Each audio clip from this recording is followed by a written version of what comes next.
Boxing, a sport of blood, sweat and tears, rarely said in the same breath as that of acting. Or Harry Matthews, a York-based boxer, is daring to do both as he makes his way into the Hollywood business. This comes after a long time spent in the ring, fighting in some of the world's most famous arenas. Started off as an amateur boxer when I was 14 years old. Obviously started out at York for the first year.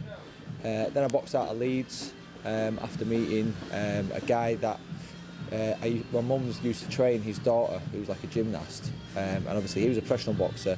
Took me under his wing. He was like my Mickey, you know, like Rocky and Mickey kind of thing. He was like my Mickey. Took me around Leeds, boxing gyms. I learned quite a lot when I was there.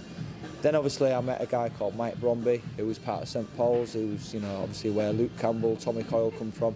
So I had 42 amateur fights for them, won 34. Won obviously the HSK Box Cup, boxing Australia, did really well. And like I say, I've had 65 professional fights now. The idea of acting, however, appealed to him from a young age.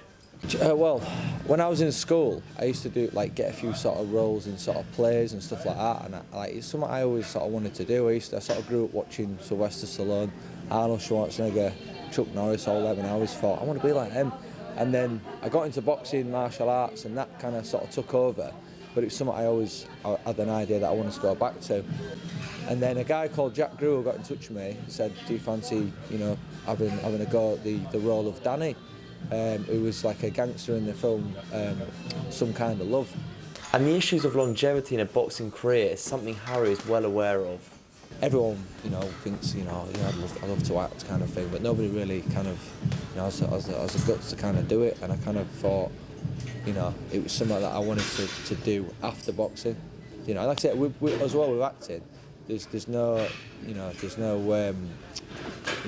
limited age on it, is there? Do you know what I mean? Whereas boxing, you know, you've only got a short time frame to be able to do that. Once you get past sort of 33, 34, unless you're Bernard Hopkins or someone like that, you know, it's not really something you want to be doing, getting punched in the head. So obviously acting, I knew it's something that I can take up and sort of like, you know, it doesn't matter how old I am to be able to, you know, to be able to act. Turnbull is a long-term mate of Harry's and has closely followed his career. Yeah, I've been like friends with Harry for over 10 years now. Started off doing a bit of personal training with him, and then I've got to know him as a mate over years, seen his ups and downs. You know, I've been to a lot of his fights, his early fights when he was winning, and some of them later on when he was on the road as well. Yeah, always action-packed fights. He's always coming to win, so gives it a good go. He's a big supporter of Harry's move into the acting business and thinks that it's a smart career switch. Yeah, I think he'll do great because he's got the look, you know, and mentioned earlier, that is the most important thing for me. You've got to have the look to even begin, and then the acting just comes along with that. Do you know what I mean? Because you never watch a movie where someone's a great actor but they don't look the part, so that sort of works with him with his sort of, if that's what he's aiming for, the sort of gangster type roles and so on. Much like boxing, the road to the top of the acting world is long and difficult.